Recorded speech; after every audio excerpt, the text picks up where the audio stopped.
minutes after 8 o'clock, and you know what we're going to do. We're going to go to film school right now and bring in my good friend Joe Fortunato. Looking forward to this one as we're going back in time with a blockbuster for sure. Joe, you take it from there, my friend.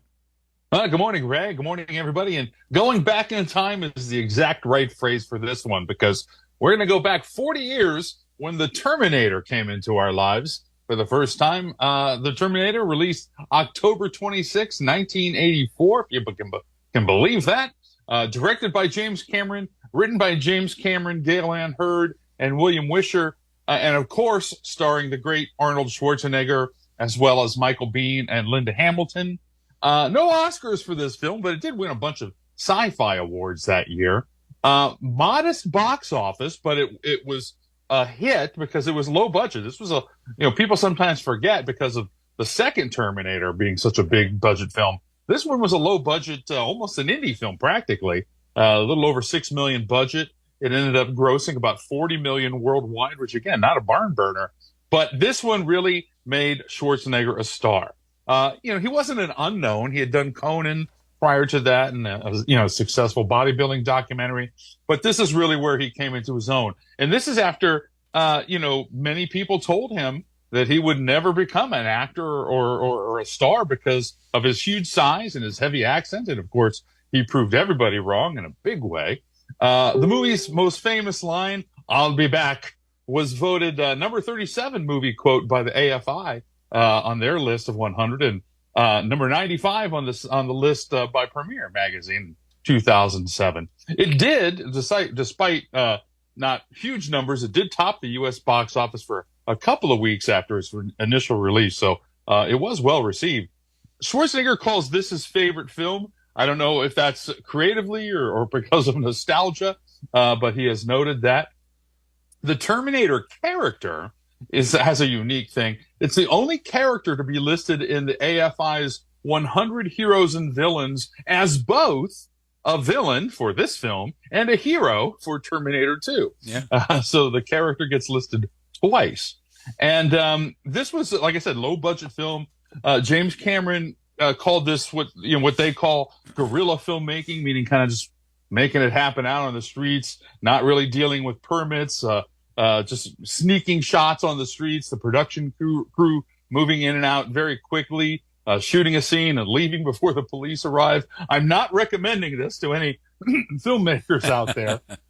Excuse me, but this is what they did. And some of the shots are actual everyday citizens kind of completely unaware they're even in a movie.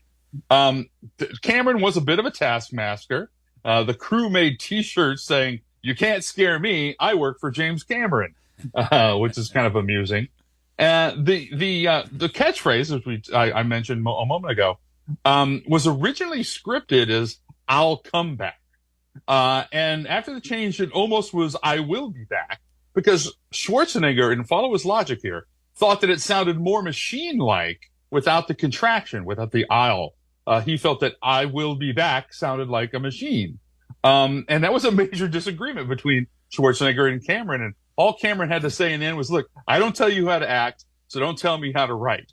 Cameron was probably correct in the end because it's such a famous line. But I kind of actually understand Arnold's logic in that, and might have done the same thing if I were him.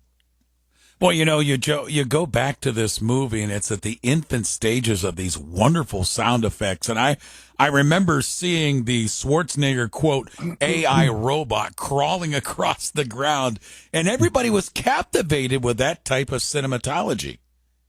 Yeah, and but again, it wasn't really there yet. The famous liquid Terminator in Terminator 2, that was actually scripted into the original Terminator, but they just couldn't, the technology wasn't there yet. Yeah. So they kind of put that on the shelves. And of course, they didn't know there would be a Terminator 2 at the time. But once that happened, they brought that idea back.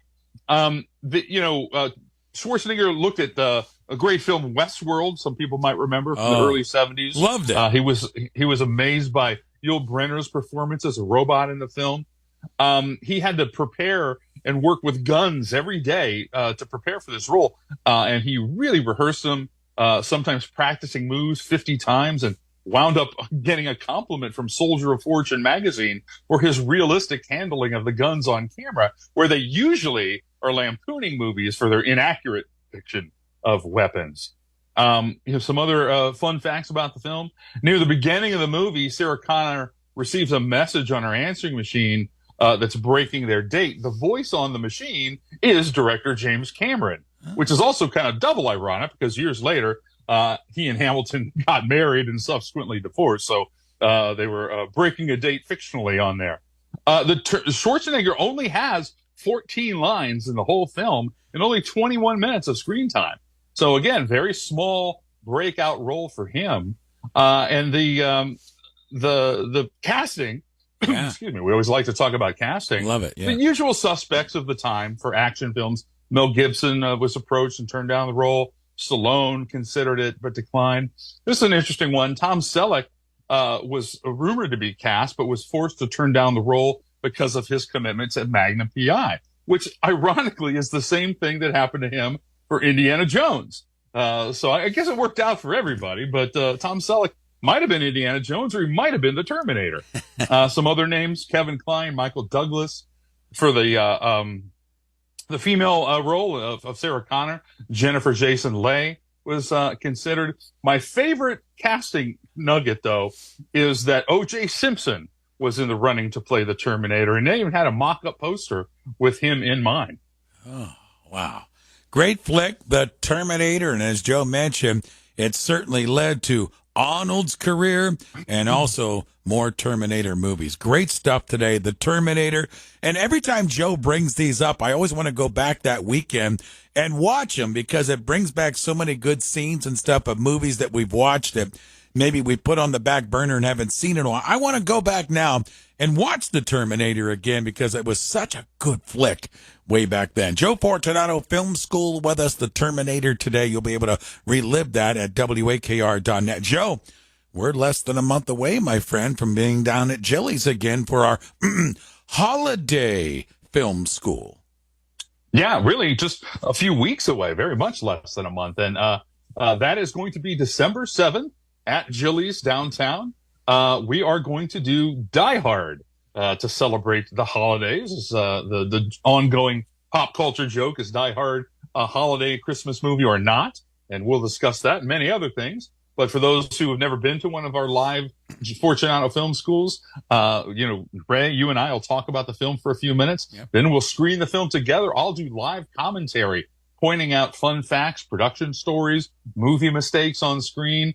It's a lot of fun. So if you know the movie and love the movie, you're going to want to see this and learn even more. If you've never seen it, well, come on, knock that one off your bucket list and join us, and you'll learn some stuff along the way. That the brunch starts at 11 a.m. The film starts at 12 noon. Again, that's December 7th. You can get your tickets by either going on Facebook and looking up Fortunato Film School Live, or you can go to Jilly's website and the calendar will link you there. Tickets are only $5, and if you buy the brunch, they're going to apply that $5 to the brunch. So really, the movie and the fun is almost free if you consider it that way. And they do have reserved seating, so you do want to go get your seats now so you can pick and choose exactly where you want to see it in Jilly's wonderful brunch area. Yeah, and Joe will tell you this, and these are fabulous, and I've talked about this. Joe, is what you're getting with us on Fridays is just scratching the surface. Joe does an outstanding job of jumping into these films, and as he mentioned, behind the scenes and all these different things he brings up during the movie. But we did Jaws back in July, and it was almost like a standing room only. So Joe's absolutely correct. December 7th, get a hold of Jilly's right now. Go to the website, get your reserved tables now. It's really nothing. If you get the brunch, the dollars applied to your brunch, and we have a great time, but there's limited seating, so we recommend to get your tables there. And as Joe mentioned, we'll start the film and crank it up right around 12 o'clock noon. Joe, my friend, thanks for making time again. Always appreciate it. I know your schedule is packed, and we'll do it again next Friday. We will. I look forward to it.